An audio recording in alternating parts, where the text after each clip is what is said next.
Hi friends, welcome back to everyday special. ఈరోజు చెక్క పకోడీ ఎలా చేసుకోవాలో చూపిస్తున్నాను ఫ్రెండ్స్. 3 కప్పుల మైదా,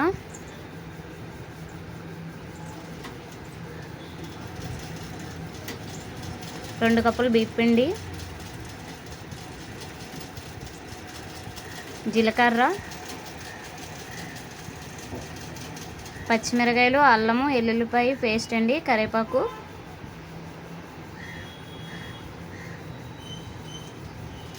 4 టేబుల్ స్పూన్లు డాల్డా,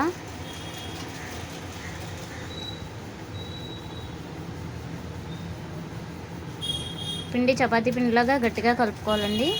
సాల్ట్ టేస్ట్ సరిపడగా,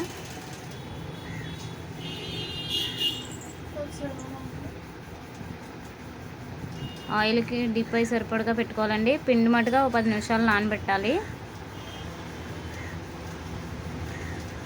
చిన్న చిన్న ముద్దల కింద చేసుకోవాలండి. కొంచెం మైదా పిండి పెట్టుకొని చెక్కల్లా చేసుకోవాలండి.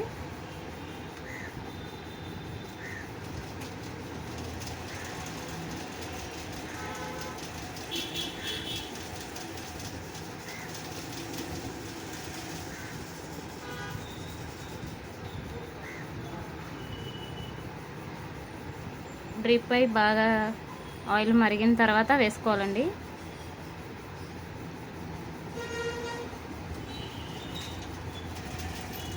Gold colour. మీకు ఈ వీడియో కనుక నచ్చినట్లయితే లైక్ చేయండి, షేర్ చేయండి, సబ్స్క్రైబ్ చేసుకోండి.